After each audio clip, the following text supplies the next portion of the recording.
धीरेन्द्र शास्त्री जी महाराज बागेश्वर धाम सरकार ने भी पिछले दिनों पूज्य श्री बाबा प्रेमानंद जी महाराज की रात्रिकालीन पद यात्रा के विषय में अपना मत व्यक्त किया था और अब उनका एक वीडियो और आ गया है जिसमें उन्होंने अपनी सभी बातों का स्पष्टीकरण दिया। हमारे श्री धीरेन्द्र शास्त्री जी ब्रजवासियों के खिलाफ बोल रहे हैं, जबकि ये सारी बातें जो की जा रही थी उनके खिलाफ पूरी तरह अनर्गल थी। ब्रजवासियों के खिलाफ कुछ ना तो बोला ना सोचा।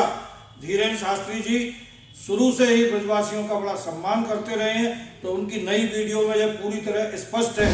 हमारे यहाँ के कुछ निहित स्वार्थी तत्व इन सब बातों को अभी समाप्त नहीं करना चाह रहे, आगे बढ़ा रहे हैं।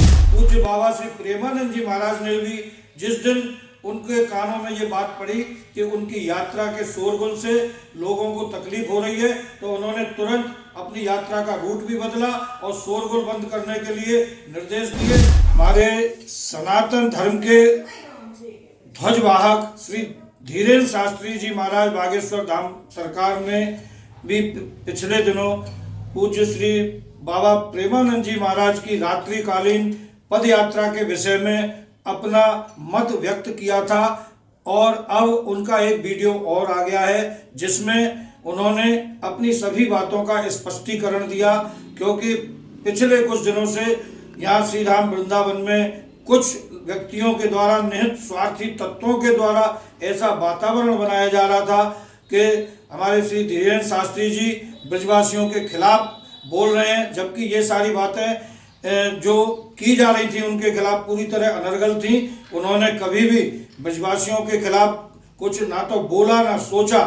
धीरेन्द्र शास्त्री जी शुरू से ही ब्रजवासियों का बड़ा सम्मान करते रहे हैं, तो उनकी नई वीडियो में यह पूरी तरह स्पष्ट है। और पूज्य बाबा श्री प्रेमानंद जी महाराज ने भी जिस दिन उनके कानों में ये बात पड़ी कि उनकी यात्रा के शोरगुल से लोगों को तकलीफ हो रही है, तो उन्होंने तुरंत अपनी यात्रा का रूट भी बदला और शोरगुल बंद करने के लिए निर्देश दिए।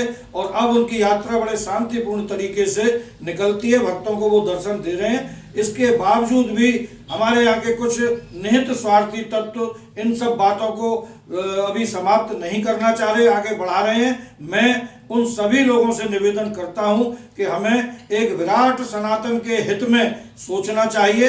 ना तो कभी प्रेमानंद जी बाबा की तरफ से कोई ऐसा कार्य हुआ जो कि हमारे वृंदावन के ब्रजवासियों के खिलाफ हो, और ना ही धीरेन्द्र शास्त्री जी कभी ऐसा बोल सकते या कह सकते। इसलिए मेरा पुनः सभी ब्रजवासियों से, सभी लोगों से करबद्ध निवेदन है कि इस प्रकरण को अब यहीं विराम दे देना चाहिए और आगे हमारे सनातन के हित में यही है कि हम सब लोग मिलजुल कर रहें और छोटी छोटी बातों में, निहित स्वार्थी तत्वों की बातों में न आकर अपनी ऊर्जा को वैसे ही खराब ना करें।